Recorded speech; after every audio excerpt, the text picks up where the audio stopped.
Alpha Bathrop, I know you're out here. Just come in before the monkeys spot you.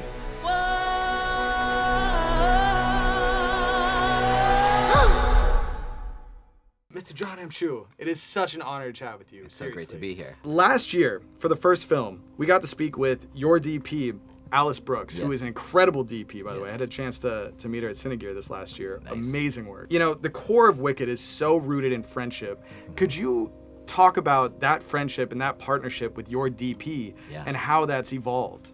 Every day, now we're done with Wicked, I look back and to have worked with Alice Brooks, someone I met at film school, is pretty incredible journey. We did my student film was a musical, and she was a semester older than me, but she was like the superstar. I was like, I have to get this person to shoot my film. And so I sat down with her at a Starbucks, I'll never forget it, and I pitched her the whole thing. Like, it's a musical, I've never done a musical before. She's like, I haven't either, but we love it. And from then on, we've been stuck together. Even when we got into the business professionally, and we had all different movies that we were doing separately, that we always knew we were gonna crisscross back together, and it's been the best journey. When we were on set and you see the yellow brick road in front of you, and you have Dorothy and the Tin Man and the Scarecrow, you're like, wow, we get to do this. The responsibility was heavy, but also like, we sort of linked arms and knew that this was our journey in the same way it was for that group down the Yellow Brick Road. Well, I think one of the things that's so cool is you have all those practical sets too, so it's like you're living in it with her. Seriously. Yeah, imagine going to like basically a theme park that you built and you designed, like every inch of it. We have a number in this movie that works around this whole, it's a oneer. It's like a 3-minute oneer, and we built the set according to how we're going to shoot it and how the audience is going to experience it. So when you're with a person you've known for over 20 years and you see it built all of a sudden, it was all from your ideas, it's pretty extraordinary. How was your directing of Wicked and Wicked for Good, how is that process different from genre to genre of things that you've done in the past? And particularly the scale of Wicked for Good. Like, what does that pre-production process look like, and how did that challenge you as a filmmaker? Well, making a movie is many disciplines together. You can't just be technical and know the lenses and know the lighting. You have to be an artist and interpret things and take swings and be a big better, but you also have to work with people, and not just 10 people, not just 100 people, thousands of people, and not just people who are on set, who are like grips and gaffers, but you have to work with digital artists later who are in wherever they are in the world, and actors, and so it involves a lot of this. So every movie that I've done before, Wicked specifically is a mishmash of a lot of genres. I mean, what movie is this as a musical at this scale, where it's superhero, but also a drama, a coming-of-age story, a high school story, but also a fantasy, a fairy tale, and at the scope and scale of this. So every movie was an experience that I had to have before making Wicked. I didn't know that at the time, but it is very clear going into Wicked that it was destiny. You know, G.I. Joe Retaliation, I had to understand, that was my first action movie. So I had to work with like stunt people, which I'd never worked with. Second unit, I had to work with ILM and VFX and doing giant, they do this giant ninja swing across, like I never understood the scale of what to do there. And I had to work with Dwayne and Bruce Willis, and Channing Tatum, which was really fun to get to know at that scale, even in an actor, how to work with them. Now you see me too, working with people like Mark Ruffalo and Jesse Eisenberg, and figuring out a heist, which was a very different sort of, not exactly action, but more of a heist thriller type of thing to work together and have fun with it too. You go to the Step Up movies and you have dance and movement, and I realized very quickly that you can ruin dance with your camera, or you can find out who the dancers are and what they're trying to express, and you can enhance it. And from In the Heights and Crazy Rich Asians, that a movie can actually like change culture, that the audience is a big participant in what you're saying, and all of that is in Wicked. Every single part. We have action, huge stunts, huge visual effects, huge builds and production design, costume design that affect your dance, choreography, music, orchestrations for your score, color, and mix. I mean, you can ruin a movie with just how it sounds. It's 50% of the input going into the audience. So all of that prepared me for the 5-year journey of Wicked, not just one movie, but 2 movies as a sort of epic saga. The fact that you've done it once and now you have a second crack at it again, like how excited are you for this thing to be on the world? I'm excited. I mean, Wicked came to me, you know, I'd been stalking Wicked since I saw it before it ever went on Broadway. I was like, this movie, but I was a film student at that time. Never could I have imagined that 20-something years later that I would be at the helm of it. And it was during COVID, like lockdowns, that I got the first call. And it was a time when everyone was trying to figure out, like, what is the future like? This is crazy. And so her words, Elphaba's words of something has changed within me, something's not the same. It felt so relevant to where we were at a culture. Like, we don't know what the next chapter looks like. And so making this movie has been during that time period from then till now. And a lot of things have changed. Our whole world has shifted. Technology has shifted. How we see the world. There's a lot of questions in our mind. And I think that this movie, even though it was written 20 years ago, the show, that it actually, the best movies reflect who we are today and is a mirror. And very much, even though it's another world, another time, it is a mural of what we see ourselves as. And yet movie 2 really asks the question, who do we want to be? And who are we prepared to be once you know all this information, which can be confusing. And so I think it's a question for all of us. And I think that when the audience feels that, we all feel it underneath all of this everyday things that we need to get through. But I think to see a character on the big screen that is going through the same thing and struggling with it as well, and not all the courageous hero that you've seen in the past, but someone who struggles with trying to be brave, I think that makes you feel like, okay, we're not alone, and courage doesn't have an expiration date, that you can make that choice at any time to stand up. And I think that is when great movies happen. Courage doesn't have an expiration date is awesome. Your relationship with the cinemas and growing up, did you always know that you wanted to be a director? Like this was something that you felt was a calling, or how did you come about that growth and that decision to get yourself in that chair? Yeah, I mean, I think when you're young, you don't even know what a director does, really. You say, oh, it's Steven Spielberg, George Lucas, and so you're like, yes, I want to be the storyteller. And so, yeah, I adopted this idea of like, I want to be a director. Pretty young, actually. I was probably 10 or 12 years old with the camera, editing by myself, and my parents didn't know what I was doing and trying to figure it out. But it felt empowering for a kid. I was the youngest of 5 kids, to make something and show my parents, and what everybody shuts up and watches something that you're doing. That was such a clear moment for me of like, wow, you have a voice. And I could take this little camera and look into that viewfinder and everything cleared away. And I could make just little observations. Oh, the wind on that door, or the reflection on that window. And I could observe it, and people could see exactly what it felt like to be in my eyes. And I was hooked. So I've been wanting to that for many years, and going to USC was such USC Film School was being surrounded by people who maybe even wanted it more, who were way more talented than me, but it was like very inspirational to be around that. And always IMAX seeing it, because I had a friend whose dad made IMAX movies. Keith Merrill, he won an Academy Award and he's done the Grand Canyon, he'd invite us to go see his IMAX movies like Amazon at the Great America Park, which was like this theme park. So as a kid, to go there, to see your friend's dad's movie, on the giant screen at this amusement park, late at night when it's closed down, it felt like the most special thing in the world. It felt like the best job in the world. And we even snuck into his house, because I was friends with their kids, and he had his Oscar and his movies up on his shelf. And so we'd go in there and grab his Oscar. One time it broke. I'm pretty sure it was his son who did it, not me. And so we just put it back. But when you have someone, you see that it's within reach, you don't let it go. So to be here at IMAX and to say, this is the movie the way we want it to be seen. I want movies to be seen big and felt deeply. And when you are immersed in it and you're surrounded by it, especially in a place like Oz, especially with voices like Cynthia and Ariana, especially in a world of Wicked, where you have seen it on stage, but you've never been in the world itself. Or if you grew up with The Wizard of Oz, that you saw it on the map paintings, but never seen it, where you actually can touch the ground and feel the sun on your face. IMAX provides that. And it is is where I hope everyone gets to see it and feel it, because you will never forget it. If you're a kid, you will remember it for the rest of your life, and if you're an adult, you'll want to make IMAX movies as well.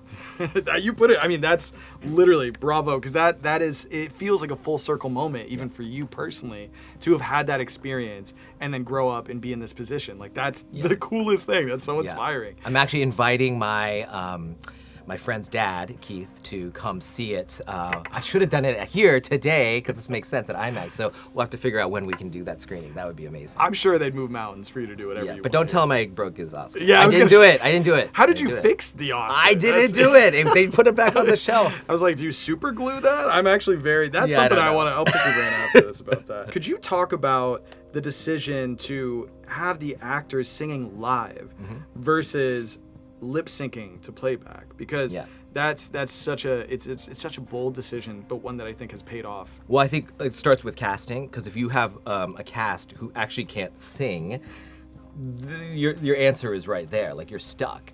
But for me, it's very important. I think movie musicals are the greatest genre, because I think that it isn't, some people think you have the movie and then the music and the movement comes on top of that, and it's just like dressing. It is not. It's actually a whole nother access point to these characters that you have permission to go through. Like, how great is that you can go from the inside out? That music doesn't come on top of them, it grows from them.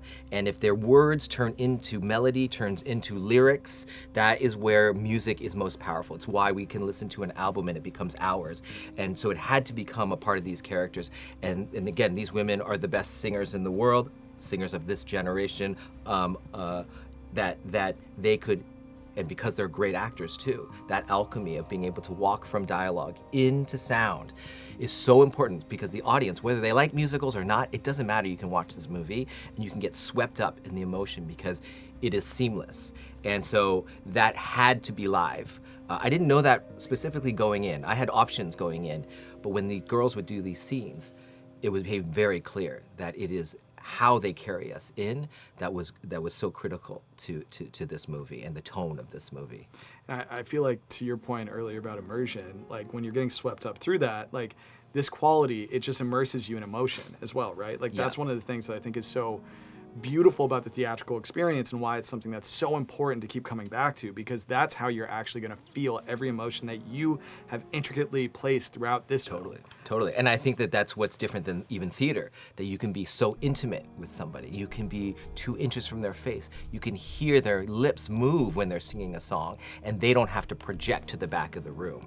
And that's why it's great also with IMAX, because you get to be that much closer. You get to be right there, and you get to hear every detail of how it feels, even when they hug each other. How tight are they holding? The frame doesn't show how tight you're holding, but you can feel the sound of it, and even if they're singing loud, you can hear the body movement of it hitting. You can feel when she flies, because she's really singing when she's flying, so you can feel the tug on her lungs at it, and she's adjusting her voice for it. That's how good she is. You can hear in For Good their breaths as they look at each other, and the breaths say so much. I could not create that. It was something that was happening on the set on those days, and so we had to record it in a way that we could experience as if you were on the set with us that day. You know, you talked about your experience at USC Film School and just growing up as a filmmaker, and I think one thing that I always love to get to ask amazing filmmakers such as yourself is more along the lines of what advice you would give to someone that's actually hoping, maybe watching this, that want to follow in your footsteps and have their voice heard. Like, what from your perspective is something that you would want to impart on that generation of people that are really wanting to sit in that seat? Well, it's different now than when I started, but I will say it doesn't matter what format you're shooting in. It doesn't matter what camera you're using. It doesn't matter of any of the technical stuff. What matters is your point of view of the subject matter itself. It could be messy, it could be lit crazy, it doesn't matter. If it plays into what you're trying to say, even better. But you have to have a point of view. And at first when you make movies, you're making stuff that looks like what looks like a movie to you. So you're sort of reflecting back what you've seen. And it takes a while for you to get out of that. And to find your own voice in it. So I say start making stuff, start making shit. because when you expect it, you don't have to be scared of it. Just keep making it, you'll get better and better until you find exactly what you're saying. It took me 6 studio movies before I knew my voice. Crazy Rich Asians, to me, was the first one where I could actually step out of just what I thought I needed to do to be a director. And that was unexpected. That was me thinking that I was already there. So I just think if you're young now, just make, and you'll figure it out. I myself went to film school, and I grew up with a lot of people that are actively seeking those opportunities. And that's the thing that everybody says. It's like, you need to fail, but fail again until you get somewhere, and who knows. But and if you find your unique voice that only you can do, then you are not looking for someone to hire you for a job. You are an asset to be acquired.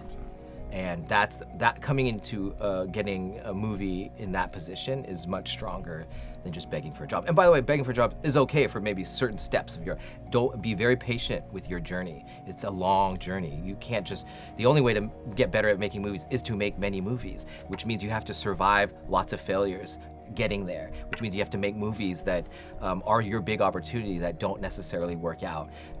In the best scenario, you're gonna do that many, many times. I used to have a quote written up on a whiteboard in my room that said, "Beauty in the struggle." Yeah. And I think there's it. something so true about that. Totally. One thing and you kind of already, I was gonna ask you this after you mentioned that you kind of had your own IMAX theater a little bit after hours. So this question has kind of come up hypothetically off of that scenario, where if you had an IMAX theater all to yourself, if you could experience any movie in IMAX, again or for the first time as a fan, what would you want to experience and why? Dark Knight, all over again. I was there opening night. It was amazing. I'll never forget what it felt like to be at midnight with all these people in LA, crowded in, and to see those performances on that and be like, this, because I loved the Tim Burton Batman. That's like my Batman. But Dark Knight was just mind-blowing. I didn't think it could go there. I didn't think I could feel those things. And when you see it with a whole crowd that's just as excited, it was magic. And I feel like that was like kind of like an intersection point for a lot of people discovering IMAX in a theatrical format. I think so. Like a whole generation in a way. Yeah. You had to hear that bass of the tumbler or whatever at that time. It was incredible. I still remember the opening shot. It's just like stuck in my head with the window exploding and just, oh God, okay. Talking about the film, is there a musical sequence or just a scene in general from Wicked for Good that, as you go watch it on that IMAX screen downstairs, you are personally most excited to watch played back that way? No Good Deed. I'm like so psyched for that. I just think it's an incredible song. You have an incredible singer, a singer that comes around maybe never singing that. You have flying monkeys, you have fire, you have the grimory, you have magic. She's conjuring, she's going into the past, she's going into the future. It is her becoming this iconic Wicked Witch. And it's just so powerful. I cannot wait. We built it for IMAX, really, to experience it like that. Oh, you did talk about this a little bit earlier, and I'm really excited for this. Stephen Schwartz. Yes. He returned. Oh, yeah. And could you talk about that impact and his impact on this film and those musical numbers? Yeah. Just what that brings to the story and what you were most excited about getting to include that element in this film. He was my key from the very beginning to find what the movie version of Wicked could be, because his lyrics are so impeccable. They're saying so much. He's so intelligent in every word that he's using, and he's fun as well. So you have all those elements, but he really has something to say in those lyrics. And so when we were first paired together, I was just a listener for 6 months. We were on Zoom because this was during the lockdown, and I would just listen to him every day. I'd ask him questions. Why this lyric? Why? And we went through every line by line by line, him and Winnie, and we went through every line, and he told me what they meant and why he did it. And it gave me clues to what the show on stage couldn't necessarily be, because you're on stage and you have physical sort of restrictions in there. You have time restrictions because this show's got to go and we're out to run. We didn't have that in the movie, so I just needed to find the original intention.